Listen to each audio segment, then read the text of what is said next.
Welcome to Wellness Verse. This is a special request for a special someone, but it was also something that I was procrastinating on for a long time. A lot of other people were asking me as well on some tips on how to sleep well, and I'd seen a lot of anxiety and insomnia around sleep and sleep time. Before I begin in talking about the tips itself, I would just like to give you a brief on sleeping. Sleeping is something that's underrated. People don't really understand the importance of good sleep. It's a spiritual practice. It's needed. It's not a waste of time. All your organs kind of settle at that time, and your mind needs a break as well. And that's the only time where you start, you get in visions, dreams, you kind of have an astral travel, and you get to have some experiences or some guidance from the universe. So it's a really good time to slow down for your mind, body, and your spirit. Also, each one's sleep time varies based on your age, based on just your individual personality. For some, anything between 4 to 5 hours is good enough. For me personally, I've seen 5 to 6 hours works. But that's at this stage of my life. Earlier, I used to sleep for 8 hours when I was a kid, or even growing up, it was not more than 7 hours or so. So again, it depends on person to person. But the importance is not the number of hours of sleep as much as the quality of sleep. Quality is very, very important here. Um, you should be able to have that deep sound sleep where you don't even know what's happening around you. You can't hear anything, the basic sounds and stuff. So, yeah, let's keep that in mind and then go ahead and see what these tips are about. So figuring out the core issue is really important. Like, for example, you could be a student having exams and you are just worried about that and you haven't studied. So obviously you won't be able to sleep because that's something that will keep eating you at the back of your head saying, I've not done my part about studying and, I haven't done my studying, so how can I sleep?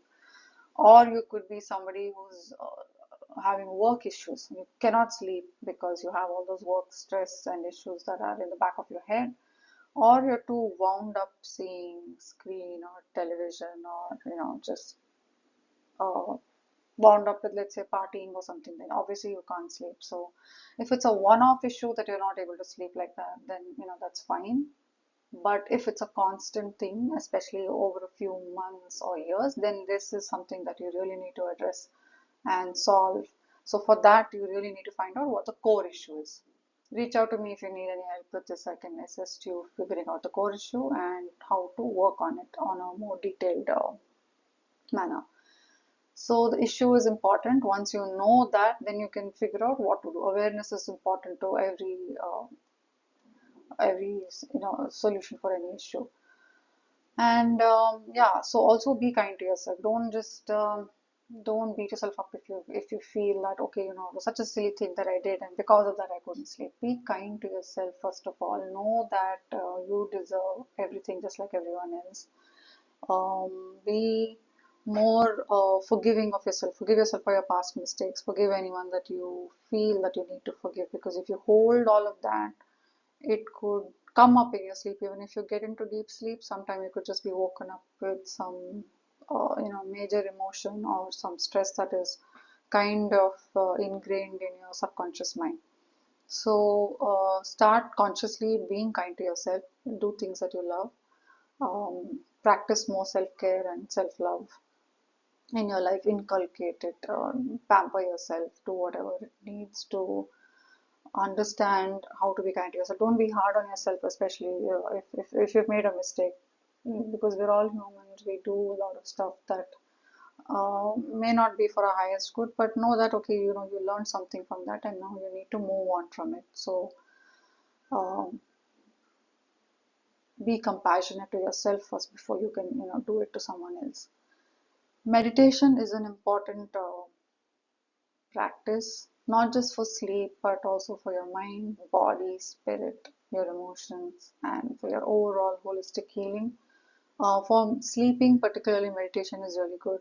It would be a good practice if you can meditate 3 times a day, but since Schedules are tough and work life is a lot more in a number of hours and stuff. So at least twice a day should be, you should be able to manage that.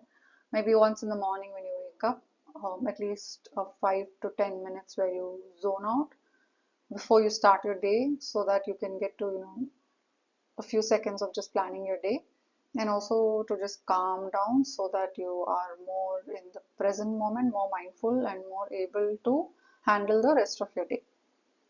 And at the end of the night, when just before you sleep, meditate for some time, so that your body understands that it's time to slow down, it's time to calm down, and it helps your body sleep easily, more easily than when, if you're just seeing screen or something and you just jump into bed, you cannot sleep, because that's the opposite of, you can't do two opposites in 1 minute, right? And so you will take longer falling asleep, or you may not fall asleep at all. So if you've had a very, a party or something where you could be an empath, for example, and you can't handle a lot of people around you. So absorbing all of those energies, those thoughts, those impressions, or those videos, screen, whatever, that can cause you to be completely wound up and lose your sense of sleep. So meditation is an excellent practice to do just before you sleep. Some people prefer to meditate in the evening just before dinner. That's also a good practice because you can cleanse away all the negativity and the impressions from the rest of the day. And then, you have your dinner and then don't do anything challenging at that time. So basically, in a day, your sun, go with the plan, the sun and the moon, and the natural progression of the day. The sun gives you energy to energize yourself and to do work and to be inspired and active and energetic and all of that. Then, as the day progresses towards evening, start slowing down. Consciously make the intention to slow down by evening, so that you're done by the time you're into bed.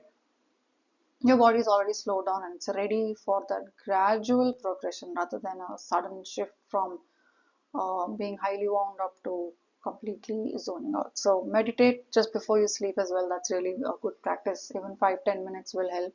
And if you can do half an hour, nothing like it, you might easily be able to sleep after that.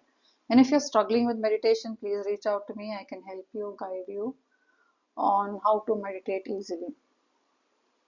And also, if you feel that you're not able to zone out, you can just chant something, your favorite chant. Just do it a couple of times in your head, and you will actually be able to meditate much more easily.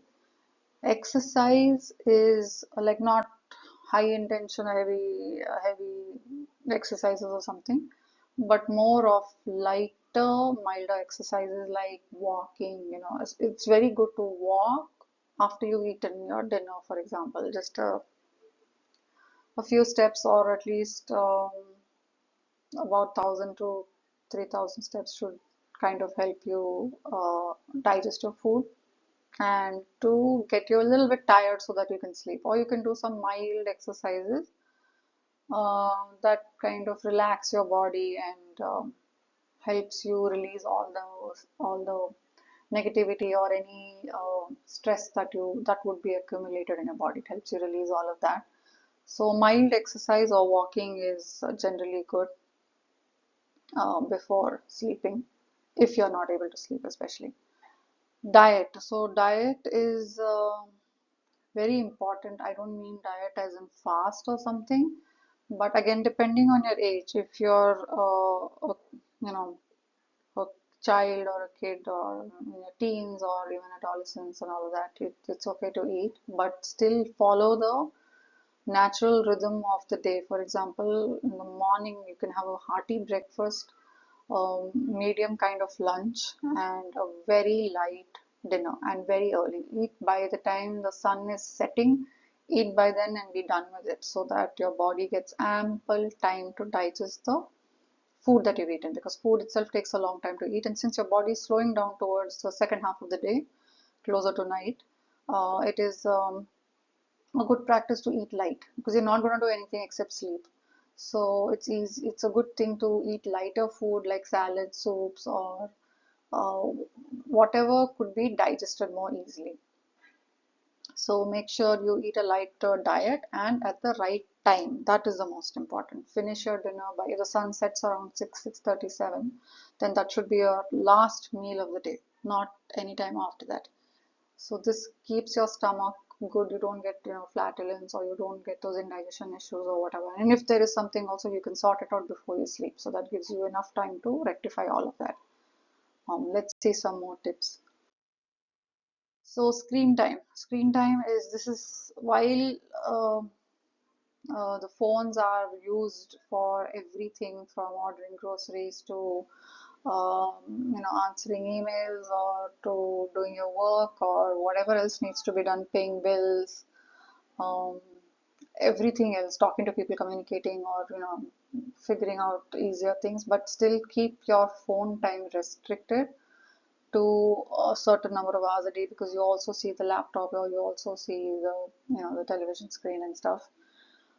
So phone time at least can be, if possible, you should keep at least 2 hours gap between your any screen time, any gadget, and your sleep time. So at least 2 hours minimum should be a good thing, a good gap, so that you can get enough time to wind down and your eyes get some rest. So what happens with screen time is our energy is dissipated a lot from our eyes. So if you're seeing a screen, that takes up a lot more of your energy. So that's why the eyes become weaker, eyesight deteriorates, you start getting macular degeneration as you grow older, more so with screen time, and other eye related issues, as well as you start getting nerve pain in your head, or